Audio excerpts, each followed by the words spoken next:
Nothing in this podcast is intended as investment advice, and the people in this podcast may hold positions in the stocks they talk about. Do not buy any investment based solely on a tip or recommendation. Please do your own research.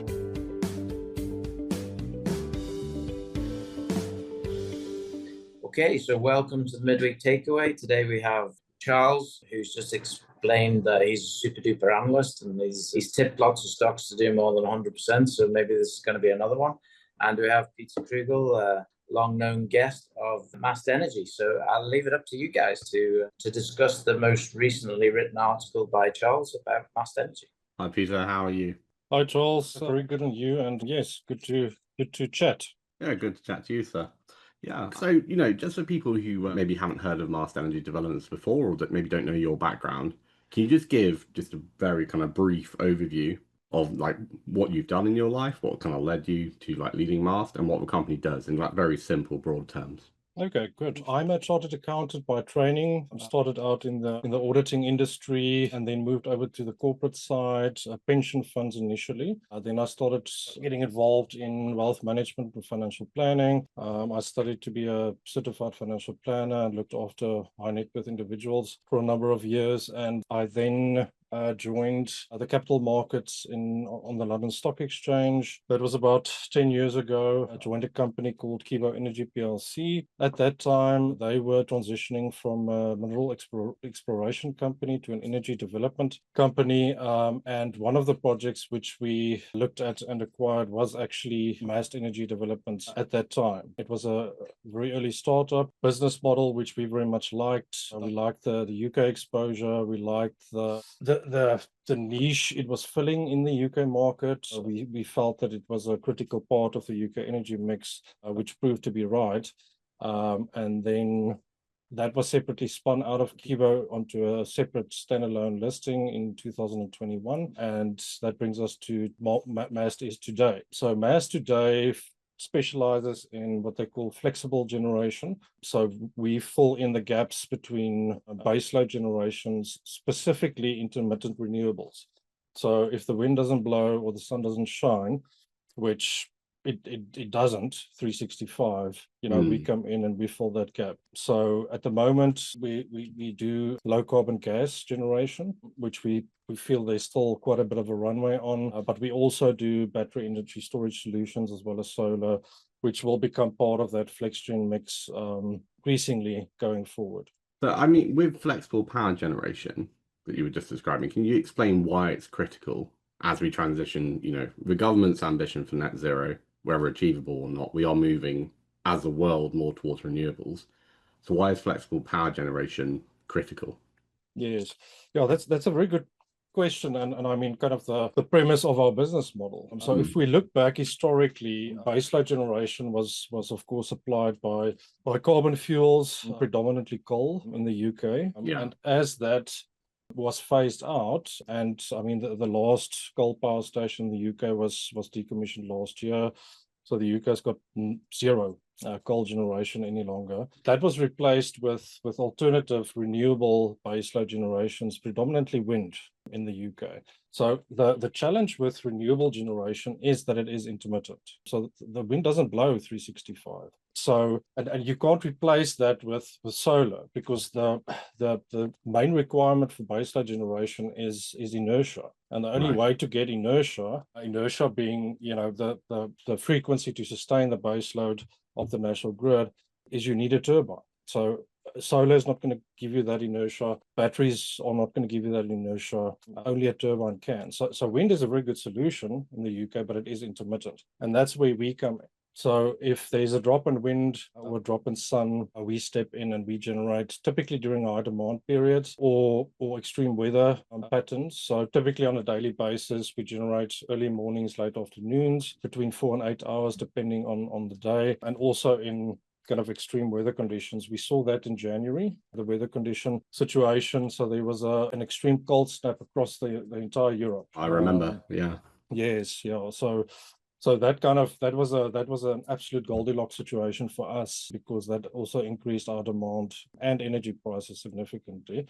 But I mean, just on a daily basis, there's a critical need for us, and that need, is also partially filled at the moment by baseload gas generators such as OCGT and CCGT plants. Yeah, But those will be phased out. The government's been clear on that. Their they're long target is gone. moving. Yes. Yeah, well, when they say phase out, they mean, the next parliament's problem generally. Yeah, exactly. But I mean, in due course, that'll be phased out. But I mean, I think it's widely expected, and the government's been clear that flexible generation, including gas, is a critical part of the UK energy mix and will have to remain so, mainly to avoid blackouts. Well, this is the thing, right? Because half of Western Europe went on blackouts, in the early summer.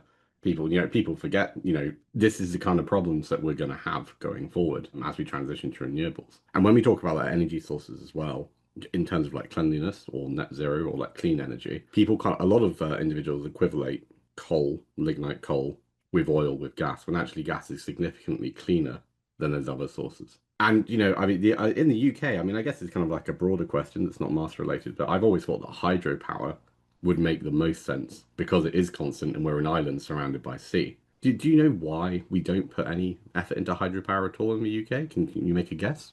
We've looked into that because, I mean, for us and our business model, it's very important to understand how we fit into the wider energy mix. Yeah. So we really need to understand wind, we need to understand solar, we need to understand hydro, and as well as nuclear. So the hydro question, I think the main reason there is capex. So it is very capex intensive. So it makes the investment case for hydro in the UK, I think, challenging. I think that's the main reason why there hasn't been significant investment in hydropower in the UK.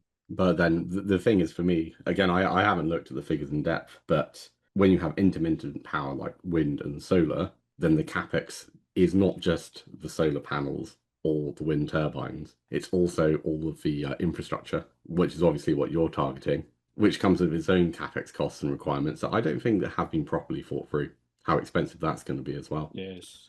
But, agreed. in terms of, the business model and the strategy, you operate basically using containerized gas reciprocating engines. There's various technologies on the market. Why did you pick that one as your flagship technology over the alternatives? So the gas recip engines, I think, mainly for us is a proven technology. It's been around for many years. It's not novel. There's no teething problems. So it's proven, firstly. Secondly, there's very, very solid support in the UK for the engines that we use. Our preferred OEM is either Jenbacher out of Austria, which is a leading manufacturer and supplier of recip gas turbines. And more recently, we're going with Rolls-Royce engines. The reason for the shift to Rolls-Royce is because they're the Rolls-Royce. Because they're the Rolls-Royce. Yeah. Now, historically, as with the Rolls-Royce car, that came at a significant premium. But Rolls-Royce had a new CEO recently. There's been a shift in the business. They're doing very well across the board, a share price at historic highs, and they're also focusing on their turbine business, and we can very clearly see that. So they're much more competitive now in terms of pricing and local support in the UK. And, we are happy to support a fellow UK business. Well, it's funny, yeah. I mean, Rolls-Royce is one of the stocks I did incredibly well on buying the shares in the low in the pandemic, as did many others. Because, this is a company that obviously it had some debt, but that debt wasn't going to get paid off for a long time. The planes were eventually going to go back in the sky. But also you have, Turbo CEO in charge. And obviously shift changes that business up northwards, which is, an incredible opportunity. I mean, personally, I think that something that Rolls-Royce should entertain, I don't know what your thoughts are on this, but a spin out of the small modular nuclear reactors. Yes. Yes. That's the kind of IPO that would jumpstart the London markets.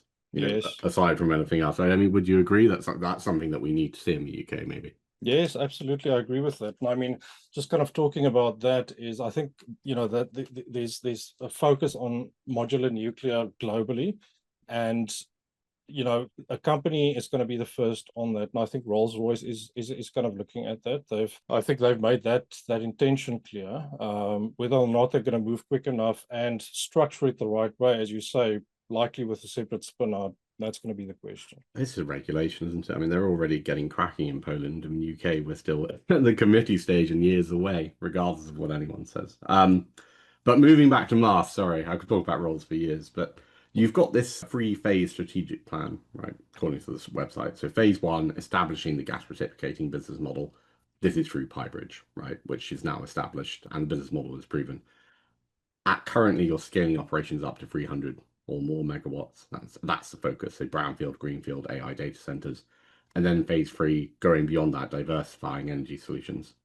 So could you just, phase 1, I think basically we want to talk through the phases. So phase 1, phase 2, phase 3. Basically, this is the business strategy for the next sort of 3 to 5 to maybe 7 years, isn't it? Yes, absolutely. So yes, phase 1, I think the foundation has been laid solidly now and has been proven, specifically with PyBridge. So PyBridge, I think, is a very exciting success story for us. We started out with PyBridge, having a lot of challenges, kind of a tough nut to crack, but that nut has been cracked now. We've successfully refurbished 2 of the 3 gensets on site. That's been running smoothly for the first one for close to a year now. The numbers there are very much in line with expectation, and is proving the economic thesis.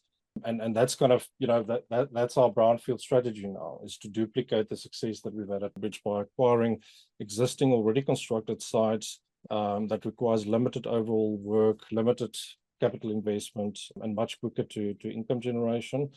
So that's our first strategy. And then in tandem with that, also greenfield sites.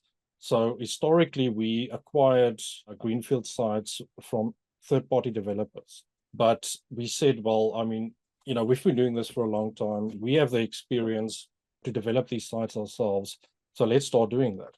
So we are now developing our own greenfield sites from scratch up until shovel-ready stage, and then going into construction and then production. And on the development costs, we believe we can do it for 1/5 of the total cost of acquiring it from a third party. So there's a significant saving to be had.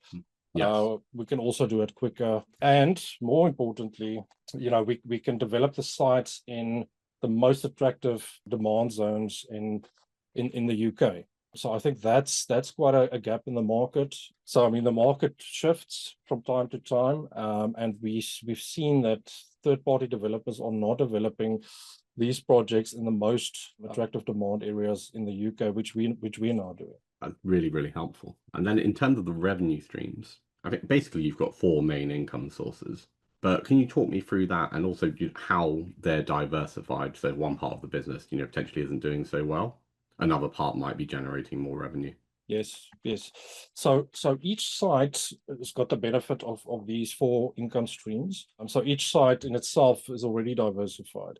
So the most attractive component of a site's income makeup is the capacity market contract. The counterparty there is the UK government. So it is backed by the UK government, and not only not by a contract. So as opposed to contracts for difference for wind turbines, which is an actual contract with a counterparty, and as with any normal contract, that can be terminated or defaulted on.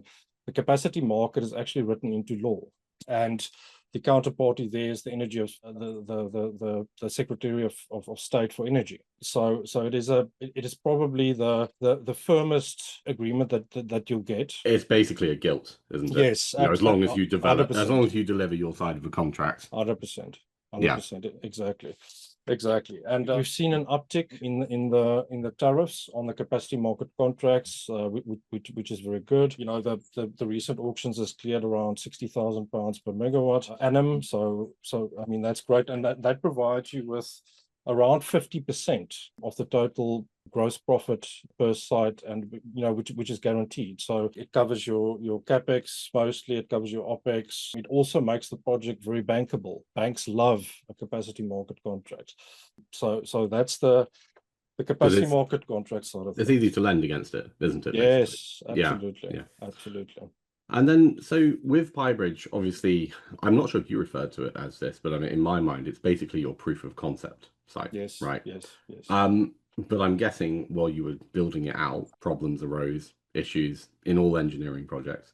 So were there any lessons there that you learned from the operation as you were building it, as it's going so far, and what you might want to take forward to the next projects as you build out? Yes. I think the biggest benefit for us, of the PyBridge experience is exactly that, the experience we gained from that. So the lessons learned, what to do, what not to do. It was our first attempt at this. I think as a first attempt, it went very well. So maybe just a step back. So interestingly, when we acquired BioBridge, a typical brownfield project, it was an existing site already constructed, but it had very old engines on site. And we did not know at that time, this was actually before my time, before I took over as CEO, the business didn't know what the run hours and the history on those engines were. So I think an assumption was made, which was probably not correct, is that those engines got a bit of life left in them and we can run them for a while to get the proof of concept and then consider further capital investment, which turned out not to be the case. I mean, those engines started giving problems from day one. And when I took over as CEO and we worked out the deal with Riverford to get the necessary capex in to get those engines overhauled, that's when BioBridge really started sparking, so to speak. So the overall process went very well. And I mean, there's a reason why we did it in a step approach. We started with one engine. We completed that perfectly. And then once we did that, we copied and pasted that process onto the second engine, which was quicker, cheaper. There were cost efficiencies. And we've got that down now. So those lessons are learned, and we've got that cookie cutter, so to speak, to apply to a next brownfield site. And again and again. Yes. Yeah. I mean, some of the critics of Mast, basically they point to relatively low utilization hours at BioBridge. How do you respond to that, basically? So as I mentioned earlier in the discussion, we run between 4 and 8 hours per day, depending on the day and the season and whatnot. And we're not supposed to run more than that. We're very much a standby power generator. If you're running 24/7, there's a problem. Yeah. Absolutely. I mean, I think the most we've run up to now was in January, when there was kind of a Goldilocks scenario, and that's kind of 12 hours a day. That's kind of the most that we'll ever run. Technically, we can. The gensets are able to run 24/7, but I mean, that comes with a lot of repercussions. To a certain extent, we also trade the margin between the gas price and the electricity price, and that's not always favorable. So, we typically generate when there's the necessary margin to be had between the two, and our target is 30%. So we won't run if we don't get that margin. So that's kind of an important factor for us, as well as the more the engines run, the more your operations and maintenance costs are over the course of a year. So all of that's very finely balanced for us to get the most profit out of the engines. And that doesn't mean running the most hours. No, because the margins slip. And the cost of OPEX, basically, of maintenance goes up. Yes. It was fully funded for a project level partnership. Presumably these are going to be quite important financing structures as you grow. Yeah. Yes, absolutely. So our funding partner there is Powertree, and that's a joint venture between Balancing Services and Hartree. Powertree being the giant corporate trading company, and they also trade electricity in the UK. So very interestingly, that's a new source of capital for these projects, which we're seeing. So historically, these projects, being infrastructure type projects, have typically been funded by infra type funds. But we're seeing new sources of capital coming to the table, which is very encouraging to see, such as Hartree. So, I mean, Hartree trading the energy has said, listen, why don't we also get a dog in the hunt? And they're partnering with companies like us to do that. So they come in, they provide the capital. The benefit for us is no further funding obligation. We retain a significant stake in the project, and that's a project sorted. Yeah, good. And then in terms of when you're selecting projects, obviously you're pursuing greenfield developments and brownfield acquisitions.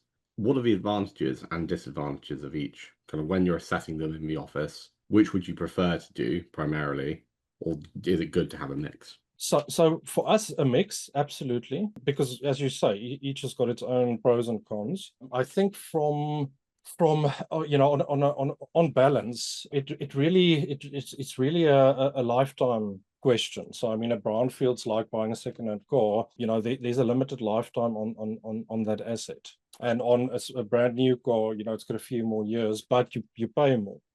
So I mean, we've crunched the numbers, and on balance, over a 10-year period, both return pretty much the same. It's from, if you go 15 years, 20 years, then it becomes a different story. But we're focused on the next 10 years. And we believe that a mix of the two is the best for us, because I mean, the brownfields projects, it's a lower investment cost, it's quicker to income generation. For the first 10 years, you're sorted, and after that, you start looking at further capital investment, as opposed to a greenfield project. It's more capital intensive. It takes a bit longer to start generating income, but you're going to have an extra 5 years at the end. But, you know, if we look at it on balance, you know, it's kind of the same over a 10 plus year period. And that's the reason why we're doing both at the same time. Excellent question. So basically, the same in terms of the actual financial outcome, the same in the end. In terms of sort of that financial performance, because you touched on it, you recently reported revenue growth 260%. Could you just describe what's driving this acceleration? Is it just simple business growth? And in terms of revenue streams, you know, revenue growth going forward, how secure are they? And do you think you're going to see similar levels of percentage increases in revenue growth going forward? Yes, yeah. So our revenue growth up to now has been very much an increase in our megawatts in production. So that's our main focus and main driver. So with each megawatt we add in production, you know, that revenue is going to increase correspondingly. But also, you know, it is market related. But, you know, the good thing there is, if we look at our past 12 months performance, it's very much in line with expectations. So we didn't underperform our expectations or overperform. You know, we hit a 30% gross profit margin, which is bang on exactly what we're looking for. So that's great. And that gives a very good indication of what we can expect going forward. You know, so it's very simple. Is, you know, take that per megawatt and multiply it by our ambition of 300 megawatts, which is our first target. And it's really down to that. The makeup of our income and our gross profit, as we said, a significant portion of that is the capacity market, which is guaranteed. The other part of that, which makes up a big part, is merchant trading via our power purchase agreement with Statkraft. That is very much dependent on market conditions, and it goes up and down, depends on winter, summer, and so on. But on balance, over the course of the year, it is also quite predictable. And then we've got the embedded benefits, and the main reason why we focus on 11 kV connected sites as opposed to 33 kV connected sites. So we're plugged into the distribution network and not the transmission network. So we actually get paid to generate, which is called embedded benefits. That adds a nice piece to our income stream as well, although not guaranteed, you know, very predictable. And then there's the balancing mechanism. So I think, you know, all four together gives us a good diversified income stream. Sorry, I had the next question in my head. Yes, okay. So in July, a few months ago, you raised £5 million. Can you describe how that 5 million was structured and how it positions the company financially going forward? And maybe in particular, why did you go for 5 million when potentially you could have raised slightly more, slightly less? So the funding package was essentially a recapitalization of the business. I mean, we turned the business around operationally in 2024. We successfully proved concept with Firebridge, but we had a bit of a legacy drag, you know, on the balance sheet. And we felt that, you know, if the opportunity arose, let's recapitalize the business. You know, let's reset, let's essentially settle PLC's debt. We've got a debt-free balance sheet that's got a lot of benefits, and really ignite the business. So that's kind of, you know, the premise of the funding. The funding package is a fairly standard offering. So the investment group that offered this to us, you know, has done this before very successfully. So they've got a very good track record, and it was an offering that we either took or didn't take. You know, so that's where the quantum comes from, the 5 million initial warrants tranche, and then there's a follow-on potential, a further 10 million in secondary warrants. Right, and basically almost they said, this is the money that we have to offer you to grow. Would you like the deal? And you said yes. Right. That's exactly it. And I mean, you know, just kind of, you know, for a bit more context, if we look at the capital markets, small to micro cap, you know, fundraisers over the past 18 to 24 months, I think this is really an outlier. You know, it's one of the larger funding deals that happened.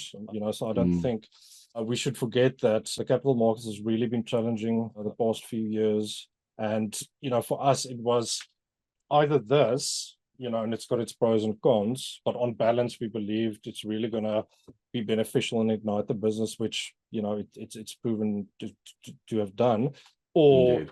kind of just keep battling forward like all the other small and micro caps. No, it's true. I think it is changing though. I mean, like you speak to anyone in the small cap, I'm not talking back in July, but the past sort of 3-4 weeks, you're starting to see that, capital coming back into the small cap market. Quite why that's the case, I think it's just cyclical, but also, concerns with overvaluations of large caps. People looking for value, people looking for new ideas. I think in particular, because I do a lot of work with private equity, a lot of those guys are struggling with valuations down there and like to have money in, things in companies with liquidity that are listed on a market. So you might see the IPO pipeline coming back as well. But, we're going to finish off now with a few questions about the future. I want to start with the AI data center joint venture, because that looks transformative. It looks very different to, what else you're doing. Why did you choose to go into the AI data center space? Obviously, I know that the UK is a global data center leader for AI, which I think is a bit strange given how high our energy costs are. But anyway, that's neither here nor there. How big could this AI data center joint venture become? So when I looked at Med's growth path and our sources for growth, being the brownfields and the greenfields, I mean, that's all fine, and then that's solid pieces of our puzzle. But I felt that there's more to be had. There's gaps in the UK energy demand market which is not being addressed at the moment by anyone, and Mast could be the first mover in to fill those gaps. And one of the gaps that stood out, like a sore eye to me was the AI data center energy demand gap. Because I mean, the UK government's been very clear and vocal about their support for AI data center development growth. So that's going to be there. The energy demand, I think the numbers are clear, that's going to explode, but nobody's addressing that energy demand. So when I started looking into that, started speaking to AI data center developers in partnership with our joint venture partner, Carbon Zero Markets, who's got a lot of these AI data center developer clients. They said that, they don't know who to turn to address that problem. So, I mean, I think that's a really critical need in the UK market. I mean, these AI data centers at the moment are solely reliant on National Grid, which doesn't have a 100% track record. And the moment that they don't have power for a single second in a year, they get significant penalties. And that's where we step in. So we give them the energy security.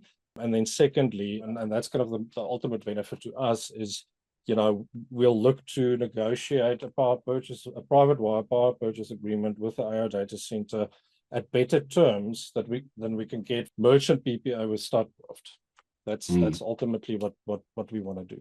Ultimately, better terms than obviously anything in the artificial intelligence space. For one of a better phrase, it's just money sloshing around, isn't there? Yes, it just is. Yes. And the kind of money that you think is big money in different sectors is pocket change in artificial intelligence. Yes. I guess, when you're looking at sort of the role that Mast is going to play in the UK's energy mix sort of over the next couple of decades, battery storage is becoming a bigger thing, green gas, potentially hydrogen, green hydrogen. So how are these all going to interplay with your long-term diversification strategy, particularly as energy, battery storage becomes more and more prevalent? So we're very excited about both those. So starting off with, let's call it green gas, and whether that's hydrogen or biofuels, whatever the case may be, we're already set up for that. So one of the reasons why we chose Jenbacher and more recently Rolls-Royce is our current gensets already green gas ready. So we can easily swap out LP gas with green gas and just, continue as is. Go for the capex investment required. So we're very excited about that. I think there's a few challenges ahead for green gas in the UK, but hopefully that gets sorted. A few might be an understatement, but exactly. But I think in due course there's going to be solutions, and it might not be that the national gas grid is going to replace with green gas. I think there's going to be more likely going to be depots of green gas, across the UK that we can tap into.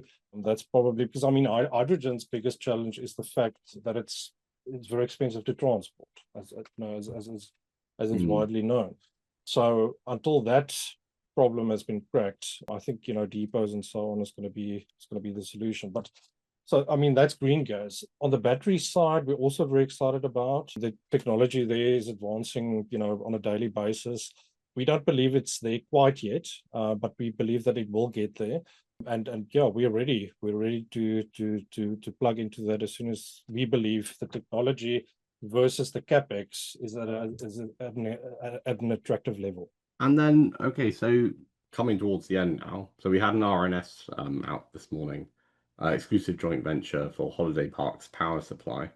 Holiday Parks, as you'll be able to explain, but in my mind, it's very simple. They want to keep the power on, and that's trickier than pretty much anywhere else in the market. So, I mean, basically, how did the idea come to you? Did somebody approach you potentially? And what's the idea behind the joint venture? What's the strategy? Is there going to be premium pricing, for example? Yes. So I think as with the AI data center strategy, we believe there's a significant gap in the market. We've had holiday park developers and owners approach us, very much like the AI data center developers, and saying that, there's this gap in the market and they don't know who to turn to. In fact, that, we're already in discussions with one of the UK's largest holiday park developers and owners, and they've shown us practical examples where they had blackouts. Imagine you're on a roller coaster, the power goes out, and you're stuck there for hours until, they don't have backup power necessarily. When you're stuck there, or you're in a hotel in the holiday park, the lights go out, you're busy, making a meal or whatever the case may be. So there's a significant gap. So for us, the pitch is that, we'll construct and provide them with a power security solution, which is a benefit to them. And for us, the benefit is like the AI data center at terms better than we can get in the market. Yeah, I mean, kind of thinking ahead, you're basically what you're doing is you're providing an energy insurance policy, right, for individual sites. And so whether it's an AI data center where the energy goes off and that's incredibly expensive, or a holiday park where energy goes off and then potentially you're looking at holiday makers filing claims for refunds or compensation. Yes. Does it make sense in the middle future to go to talk to insurers potentially, rather than to go to individual sites to say, okay, you have a business that relies on energy being available 24/7. How can we, interest you? Can we incentivize you? Can you go via the insurance market? Because to my mind, that's probably where you should be going long term. But maybe there's a reason you're not doing that. Yeah, that's a very good point, Charles. And I think at the right scale, absolutely. I think that will make sense. But in the meantime, to kind of just solidify that strategy, and again, like PowerBridge, kind of do proof of concept. We will start with individual sites, and then, as you say, I think the insurance market being kind of inherently the player makes a lot of sense. Okay, final question. I feel like you dodged that one, so I won't press you on it. But final question. If you're a potential investor and you're listening in and you've not heard about Mast Energy before, or maybe you've heard about it a little bit because obviously we've had a decent share price run, and the share price is fairly volatile at the moment. It's jumping up and down, as stocks do when they've had a big run.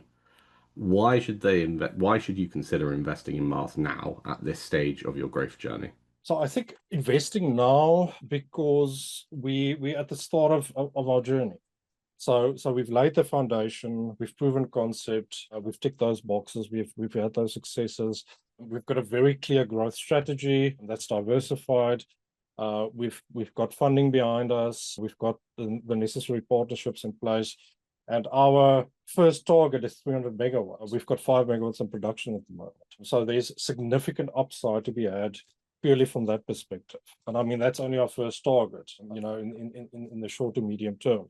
If we're looking long term, the numbers just get bigger. So I think, getting in at the ground floor, so to speak, is never a bad idea. Getting in at the ground floor is never a bad idea. Pieter, lovely to chat to you. Hopefully we'll have another conversation in a month or two. Fantastic.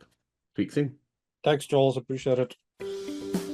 This podcast was brought to you by Roast PR Limited. If you would like to appear on a future episode of The Sunday Roast, please email admin@thesundayroast.net.